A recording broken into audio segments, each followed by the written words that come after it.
Hello नमस्कार मित्रों, आप सभी का हमारे चैनल जीपी इंस्पायर में स्वागत है। इंसान को अपने चरित्र के समान ही व्यवहार करना चाहिए, तभी वह सफल हो सकता है। दोस्तों, अगर आप हमारे चैनल में नए हैं तो चैनल को सब्सक्राइब कर लीजिए और बेल आइकन प्रेस कर लीजिए। सूर्यनगर में धनंजय नाम का एक बहरूपिया रहता था। अपने रूप बदलने की कला को प्रदर्शित करके वह लोगों को प्रसन्न करता था और अपनी जीविका चलाता था। इस कला में वह इतना दक्ष था कि कई बार लोग उसे पहचान नहीं पाते थे। एक बार सूर्यनगर में एक विशाल मेले का आयोजन हुआ। विभिन्न कलाकारों ने वहां अपनी प्रतिभा का प्रदर्शन किया। तभी जनता ने देखा कि स्वयं महामंत्री मंच पर खड़े हैं और कुछ कहना चाहते हैं।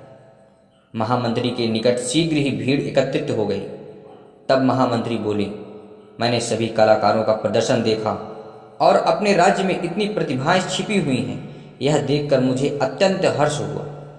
मैं महाराज से कहूँगा कि वह भी आएं और कलाकारों को स्वयं पुरस्कार प्रदान करें। सारा पंडाल हर्ष की ध्वनि से गूंज उठा। तभी महामंत्री ने अपने ऊपरी वस्त्र उतार फेंके।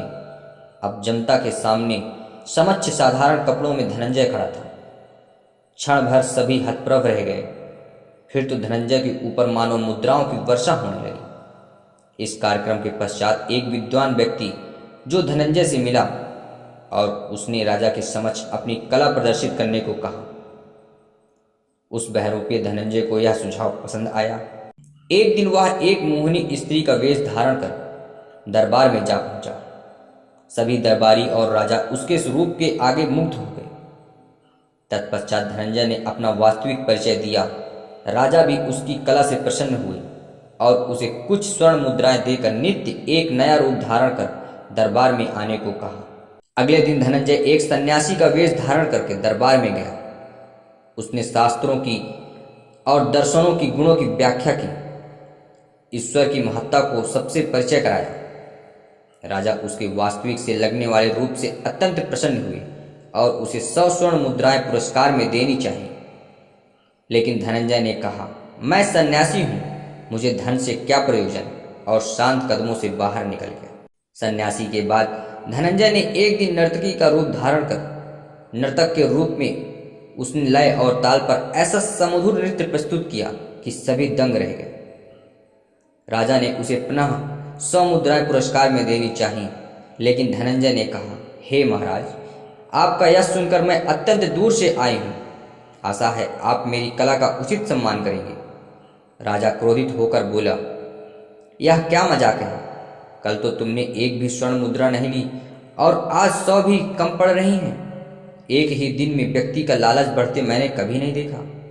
धनंजय ने धीरे से मुस्कुराकर शांत स्वर में उत्तर दिया, महाराज, कल मैं एक सन्यासी का रूप बनाया था, अतः सन्यासी स्वभाव के अनुरूप ही व्यवहार किया।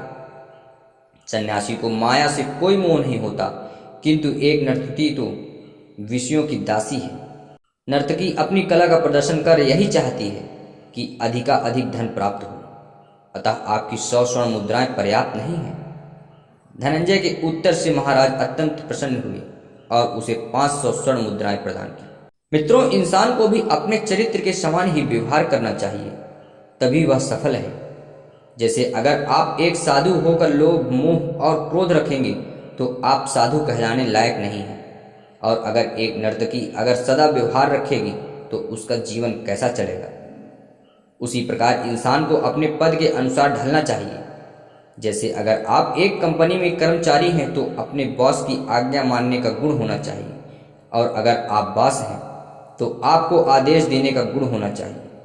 अगर आप इनके विपरीत काम करते हैं तो ना आप एक अच्छे कर्मचारी हैं और ना ही अच्छे बॉस बन सकते हैं। आपको यह कहानी कैसी लगी हमें कमेंट कीजिए। अच्छी लगी तो वीडियो को लाइक करके चैनल को सब्सक्राइब कीजिए और जाते हुए बेल आइकन प्रेस कीजिए, ताकि हमारे चैनल की लेटेस्ट वीडियो की नोटिफिकेशन आपको रोजाना मिलती रहे। धन्यवाद।